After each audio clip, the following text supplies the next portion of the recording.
अस्सलाम वालेकुम my dear friends, आप देख रहे हैं मेरा यूट्यूब चैनल प्रॉपर्टी ब्यूरो और मैं हूं इम्तियाज़ मलिक। आज की इस वीडियो में हम डिस्कस करेंगे कुछ अहम पॉइंट्स प्रॉपर्टी में, रियल इस्टेट में और प्रॉपर्टी की दुनिया में इन्वेस्टमेंट के हवाले से। वो जो अहम पॉइंट्स हैं वो ये हैं। पहला पॉइंट ये है कि प्रॉपर्टी में इन्वेस्टमेंट कब करनी चाहिए। कि रियल इस्टेट के अंदर आप कहीं भी इन्वेस्टमेंट करने लगे हैं, तो किसी भी सोसाइटी में करने लगे हैं इन्वेस्टमेंट, तो वो कब करनी चाहिए। दूसरा इसमें टॉपिक हमारे पास ये है आज का कि क्या सारी की सारी इन्वेस्टमेंट एक ही हाउसिंग सोसाइटी के अंदर करनी चाहिए, इसका भी हम डिस्कशन करेंगे इस वीडियो के अंदर। और तीसरा सवाल ये है कि कौन सी प्रॉपर्टी में, कौन से वाले जो प्रॉपर्टी की इन्वेस्टमेंट है उसमें ज़्यादा फायदा है। ये तीन सवाल हम डिस्कस करेंगे। अगर आपको इन तीन सवालों में इंटरेस्ट है और अगर आप रियल एस्टेट की दुनिया में और प्रॉपर्टी में इन्वेस्टमेंट करना चाहते हैं और पैसे कमाना चाहते हैं और अच्छा इनकम, अच्छा जो रिटर्न है अपनी इन्वेस्टमेंट पे हासिल करना चाहते हैं, तो ये मेरी वीडियो पूरी देखिएगा, इंशाल्लाह आपको फ़ायदा होगा। पहला सवाल है जी कि प्रॉपर्टी में इन्वेस्टमेंट कब करनी चाहिए। द मोस्ट इंपॉर्टेंट क्वेश्चन, कब करनी चाहिए इन्वेस्टमेंट। वैसे तो आप किसी भी टाइम पे इन्वेस्टमेंट कर लें, आपका पैसा जितना इन्वेस्ट होता है उतने पैसे, कहते हैं ना पैसे को पैसा खींचता है। जितनी ज़्यादा इन्वेस्टमेंट हुई होती है उतनी ज़्यादा प्रॉफिट रेशियो आपके प्रॉफिट के साथ ऐड होती है। लेकिन बेस्ट टाइम कौन सा होता है इन्वेस्टमेंट का रियल एस्टेट की सोसाइटीज़ के अंदर, या कोई आप चीज़ खरीदने जा रहे हैं, स्पेशली ज़मीन की बात कर रहा हूँ। बेस्ट टाइम वो होता है जब उस ज़मीन के, उन प्लॉट्स के, उस हाउसिंग सोसाइटी के अंदर मौजूद जो प्लॉट्स हैं, जब उनके रेट्स बहुत कम होते हैं, जब वो बहुत लो रेट्स पे चल रहे होते हैं, उनके रेट्स बहुत कम होते हैं। और कम रेट्स कब होते हैं? जब कोई भी हाउसिंग प्रोजेक्ट अभी स्टार्ट हो रहा होता है, या उनका कोई एक ब्लॉक नया स्टार्ट होता है, अभी अभी वो प्री लॉन्चिंग प्राइसेस में होता है, या अभी अभी शुरू हो रहा होता है, अभी अभी उसकी डेवलपमेंट शुरू होने लगती है, अभी उसके रोड भी नहीं बने होते, उस टाइम अभी कच्ची ज़मीन होती है, वहाँ पे उसकी कटिंग चल रही होती है। उस टाइम आप अपनी इन्वेस्टमेंट कर लें तो आपको वो बहुत सस्ती मिलती है। और जब आप चीज़ सस्ती खरीदते हैं, हमेशा आपकी बचत का ताल्लुक आपकी ख़रीदारी के साथ है। जो आपके मुनाफे का ताल्लुक है, जो आपके रिटर्न आना है आपकी इन्वेस्टमेंट के ऊपर, उसका ताल्लुक आपकी ख़रीदारी के साथ है। अब अगर आपने ख़रीदारी ठीक कर ली, जो परचेजिंग है वो ठीक कर ली, जो आपने इन्वेस्टमेंट की है वो अच्छे टाइम पे कर ली, उस टाइम पे कि जब वो चीज़ सस्ती थी, तो आप उसके ऊपर बहुत अच्छा रिटर्न हासिल कर सकेंगे, बहुत अच्छा मुनाफा हासिल कर सकेंगे। लेकिन ऑन दी अदर हैंड, अगर आप एक ऐसे टाइम पे परचेजिंग करते हैं जब वो सोसाइटी डेवलप होगी और बहुत महंगी हो गई है, रोड्स बन चुके हैं, इंफ्रास्ट्रक्चर बन चुका है, सीवरेज डल चुकी है, बिजली आ गई, गैस आ गई, तो फिर आपको तो वो प्राइस, ट्रिपल प्राइस, 3 गुना ज़्यादा महंगा मिलेगा। तो 3 गुना महंगा खरीदने की बजाय उस वक्त आप एक प्लॉट महंगा खरीद सकेंगे। मिसाल के तौर पे आप एक 5 मरला किसी हाउसिंग सोसाइटी के अंदर, जब शुरू होती है वो हाउसिंग सोसाइटी या उसका कोई ब्लॉक शुरू होता है, तो उस टाइम 5 मरला आप परचेज करते हैं, वो मुमकिन है आपको 15 लाख का मिलेगा। कुछ टाइम बाद वो डेवलप हो जाएगा, साल, 2 साल, 1.5 साल के बाद, तो वो 15 लाख वाली इन्वेस्टमेंट 35 से 40 लाख रुपए पे पहुंच जाएगी, या चले डबल हो जाएगी, 15 से 30 तक चली जाएगी। उस टाइम अगर आप पैसे लगाते हैं तो आपने 15 लाख रुपए का नुकसान किया, आपने 15 लाख रुपए एक्स्ट्रा भरे। इसलिए प्रॉपर्टी में, रियल एस्टेट की दुनिया में अगर आपने इन्वेस्टमेंट करनी तो टाइमली इन्वेस्टमेंट कर लिया करें, और ऐसी जगह पे इन्वेस्टमेंट कर लिया करें जब उस टाइम पर किसी सोसाइटी में प्लॉट्स सस्ते हों। ठीक है, उसके बाद आते हैं अगले पॉइंट की तरफ। क्या सारे के सारे प्लॉट या सारी की सारी जो प्रॉपर्टी है, जो सारी की सारी इन्वेस्टमेंट है, वो एक ही जगह पे करनी चाहिए? तो मेरा जवाब है नहीं। आपने सारी की सारी इन्वेस्टमेंट या सारी की सारी जो प्रॉपर्टी या जो प्लॉट्स परचेज करने हैं, अगर वो आप एक ही सोसाइटी में, एक ही जगह पे, किसी एक ही टोकरी में सारे अंडे आप रख देते हैं, एक ही इन्वेस्टमेंट, एक ही जगह पे सारी इन्वेस्टमेंट कर देते हैं, तो ये गलत खुली है।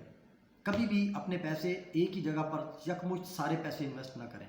आपके पास इन्वेस्टमेंट है तो उसको बांट के इन्वेस्ट करें। कुछ थोड़े से पैसे किसी एक जगह पे इन्वेस्ट कर लें।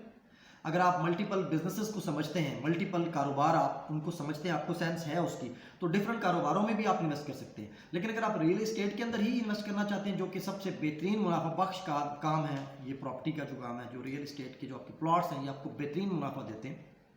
जो आपकी जो इन्वेस्टमेंट हाउसिंग प्रोजेक्ट्स के अंदर आप करते हैं, या ज़मीन खरीद के रखते हैं आप, ये आपको बेहतरीन मुनाफा देती है। तो अगर आप इसमें इन्वेस्टमेंट करना भी चाहते हैं, तो जो इंपॉर्टेंट चीज़ है वो ये है कि सारी की सारी इन्वेस्टमेंट एक ही हाउसिंग प्रोजेक्ट के अंदर या एक ही जगह पर न करें। उसकी वजह यह है कि अगर अल्लाह ना करे किसी भी वजह से उस हाउसिंग प्रोजेक्ट के अंदर आपने अगर इन्वेस्टमेंट करनी थी 1 करोड़ रुपए की, वो सारी आपने एक प्रोजेक्ट के अंदर कर दी, और वो आपके पास थे ही टोटल 1 करोड़ रुपए। अगर अल्लाह ना करे किसी वजह से वो हाउसिंग प्रोजेक्ट फ्लॉप होता है या उसकी डेवलपमेंट स्लो होती है तो आपका वो 1 करोड़ बाउंड है, एक लंबे अरसे के लिए बाउंड हो जाएगा। लेकिन अगर आपने ज़रा समझदारी से काम लिया और मेरे मशवरे पे अगर आप अमल करते हैं और आप अपने उस 1 करोड़ रुपए को मुख्तलिफ प्रोजेक्ट्स में इन्वेस्ट करते हैं, कैसे मुख्तलिफ प्रोजेक्ट्स पे आप इन्वेस्ट करते हैं, 20 लाख रुपया किसी एक हाउसिंग सोसाइटी में इन्वेस्ट कर दें, 30 लाख रुपया किसी और में इन्वेस्ट कर दें, ये डिपेंड करता है आपके पास पैसों पे। मैं 1 करोड़ की बात कर रहा हूँ, मुमकिन है आपके पास 10 लाख रुपए हों। अगर आपके पास 10 लाख रुपए भी हैं, जैसा कि हमारे यहाँ लोग आम लोग हैं, उनके पास ज़्यादा पैसा नहीं होता, नॉर्मल इन्वेस्टर्स हैं, अगर आप 10 लाख रुपए भी इन्वेस्ट कर रहे हैं तो सारे का सारा एक सोसाइटी में इन्वेस्टमेंट ना करें, 2-3 लाख रुपए एक जगह इन्वेस्ट करें, 4 लाख एक जगह कर लें, 5 लाख एक जगह कर लें, इस तरीके से करके अपने 10-12 लाख रुपए को आप इन्वेस्ट करें। अगर आपके पास करोड़ों रुपए भी हैं तो उनको मुख्तलिफ हाउसिंग सोसाइटीज़ के अंदर आप इन्वेस्ट करें।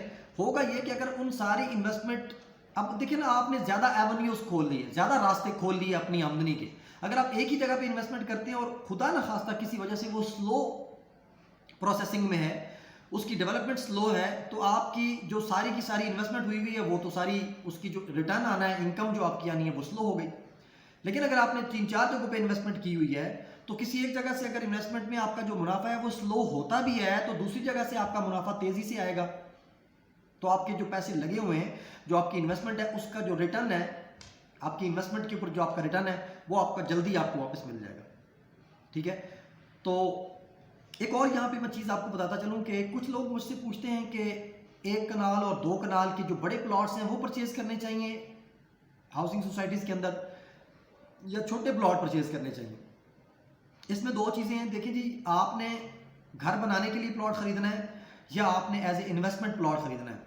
अगर तो घर बनाने के लिए खरीदना है तो ये आपकी मर्जी है, आप घर छोटा बनाना चाहते हैं या बड़ा बनाना चाहते हैं। महंगाई के दौर को देखते हुए, आप अपनी पॉकेट मनी को देखते हुए, आप अपने चादर को देखते हुए पाँव फैलाएं और प्लॉट खरीद लें। कनाल का खरीदना है या 2 कनाल का खरीदना, इट्स अप टू यू। अगर आप बिजनेस करना चाहते हैं तो मैं आपको कभी भी नहीं कहूँगा कि आप 2-2 कनाल के प्लॉट खरीदें। मैं कभी भी नहीं कहूँगा कि आप कनाल कनाल के सारे प्लॉट खरीदें। मैं आपसे कहूँगा कि छोटे छोटे हिस्सों में अपनी इन्वेस्टमेंट को बांट के इन्वेस्ट करें। कैसे आप बांट सकते हैं? मल्टीपल प्लेसेस पे। आपने 4 कनाल की जगह खरीदनी है तो आप कनाल कनाल के 4 प्लॉट खरीदें। अगर आपने 4 कनाल की ज़मीन खरीदनी है तो मैं आपसे कहूँगा कि कनाल कनाल के 2 प्लॉट खरीदें और 5-5 मरले के 4 प्लॉट खरीद लें। इस तरह से 4 कनाल पूरे कर लें। होगा ये, अल्लाह ना करे कभी लाइफ में आपने इन्वेस्टमेंट कर दी, 6 महीने, साल, 2 साल के बाद आपको पैसों की ज़रूरत पड़ती है तो आपके पास जो प्रॉपर्टी आपने बांट कर मुख्तलिफ छोटे छोटे हिस्सों में इन्वेस्ट की थी, मल्टीपल प्लेसेस पर आपने अपनी इन्वेस्टमेंट की थी, अब वो आपके पास पड़ी हुई है मल्टीपल शेप में, ज़्यादा जगहों पर पड़ी हुई है। आपको पैसों की ज़रूरत पड़ गई, मिसाल के तौर पे आपने इन्वेस्ट 1 करोड़ रुपया किया था लेकिन रिटर्न में या किसी इमरजेंसी की वजह से आपको 20 लाख रुपए की ज़रूरत पड़ गई, तो बजाय इसके कि एक बड़ा प्लॉट आपने खरीद के रखा था और इमरजेंसी में वो पूरा का पूरा प्लॉट ही आपको बेचना पड़ गया, तो आपकी इन्वेस्टमेंट तो खत्म होगी, पैसे तो आपके हाथ में आएंगे, दोबारा खर्च हो जाएंगे। तो आपकी जो वक्ती ज़रूरत है वो थोड़ी है, तो आपने 1 कनाल का प्लॉट बेचें, 5 मरले का प्लॉट बेचें, जितनी ज़रूरत है उतने पैसे निकाल लें, बाकी इन्वेस्टमेंट पड़ी रहने दें। देखिए, ये मैं आपको मशवरा दे रहा हूँ, ये मेरे प्रैक्टिकल है, ये बहुत से लोगों का प्रैक्टिकल है।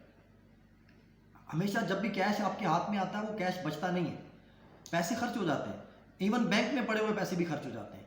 पैसे आपके बचते वही हैं और पैसों के साथ मजीद पैसे को इजाफा उसी वक्त होता है जब आपकी अमाउंट, जब आपकी रकम, जब आपकी इन्वेस्टमेंट हुई भी होती है, किसी जगह पे इन्वेस्ट हुए हुए होते हैं, तब वो आपको मजीद पैसे का साथ मुनाफा लगता है, वो आपको पैसे कमा कमा कर देते जाते हैं।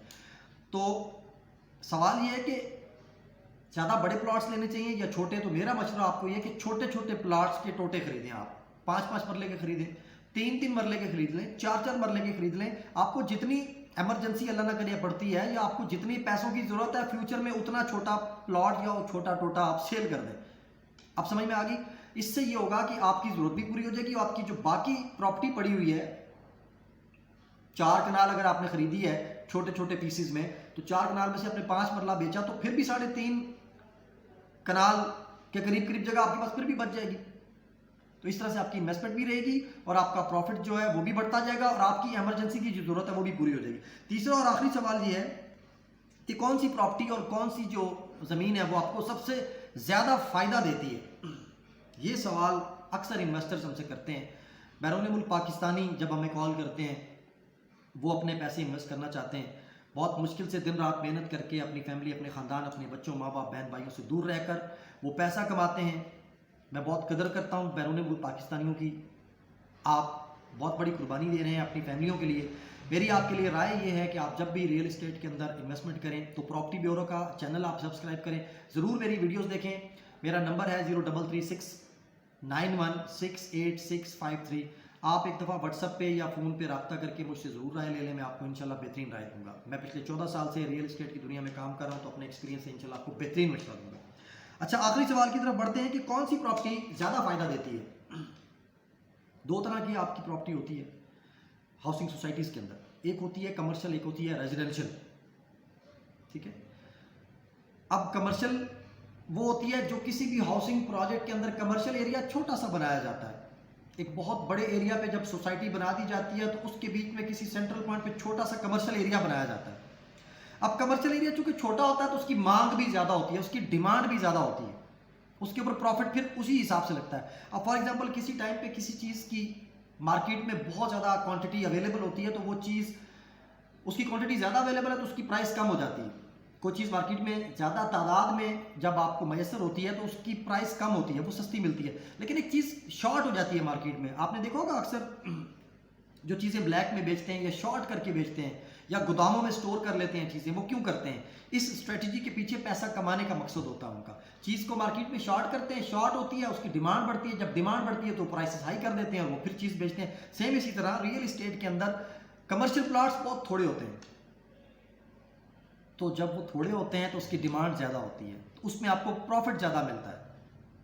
ठीक है, फॉर एग्जांपल एक सोसाइटी है, उसके अंदर कमर्शियल एरिया बना ही मिसाल के तौर पे 40 कनाल पे है, वो सोसाइटी 40,000 कनाल पे है, लेकिन उसका जो कमर्शियल एरिया वो सिर्फ 40 कनाल पे बना हुआ है, तो 40,000 कनाल के ऊपर रेजिडेंशियल बना है, उसका कंपटीशन ज़्यादा होगा। जो छोटा सा जो टोटा 40 कनाल का कमर्शियल है उसका कंपटीशन ज़्यादा होगा। कॉमन सेंस, कमर्शियल एरिया की जो प्रॉपर्टी है उसका जो डिमांड होगी वो ज़्यादा होगी, क्योंकि वो मिकदार में बहुत थोड़ी है और उसके लेने वाले लोग ज़्यादा हैं, इन्वेस्टर ज़्यादा हैं, जो परचेज करने वाले लोग हैं वो ज़्यादा है। तो कमर्शियल की जो प्रॉपर्टी है आपकी किसी भी हाउसिंग प्रोजेक्ट के अंदर आप इन्वेस्टमेंट करने जा रहे हैं तो कमर्शियल प्रॉपर्टी आपको महंगी ज़रूर मिलेगी, लेकिन उसकी जो परसेंटेज है, जो रिटर्न ऑन इन्वेस्टमेंट है, जो उसकी जो परसेंटेज है वो बहुत ज़्यादा है। प्रॉफिट के बढ़ने की जो रेशियो है वो बहुत ज़्यादा है बनिस्बत रेजिडेंशियल प्लॉट के। अगर आप कमर्शियल प्लॉट की प्राइस अफोर्ड कर सकें, जो कि थोड़े महंगे होते हैं, तो अगर आप इन्वेस्टर हैं, पैसे कमाना चाहते हैं, रेजिडेंशियल प्लॉट नहीं लेना चाहते अपना घर बनाने के लिए या इन्वेस्टमेंट के लिए, रेजिडेंशियल में नहीं पैसे लगाना चाहते, तो आप कमर्शियल प्लॉट्स के अंदर इन्वेस्टमेंट करें। कमर्शियल प्लॉट्स में आपको हमेशा फ़ायदा ज़्यादा होता है। आज के ये 3 सवाल, प्रॉपर्टी में इन्वेस्टमेंट कब करनी चाहिए और सारी इन्वेस्टमेंट एक ही जगह पे करनी चाहिए या नहीं, और कौन सी प्रॉपर्टी में ज़्यादा इन्वेस्टमेंट करनी चाहिए, कमर्शियल में या रेजिडेंशियल में, ये तीनों पॉइंट्स आपके सामने रखे हैं। वीडियो अभी बहुत लंबी हो रही है, अपनी नेक्स्ट किसी और वीडियो में आपकी खिदमत में हाजिर होऊंगा, तब तक के लिए इजाज़त दीजिए। अल्लाह हाफिज़।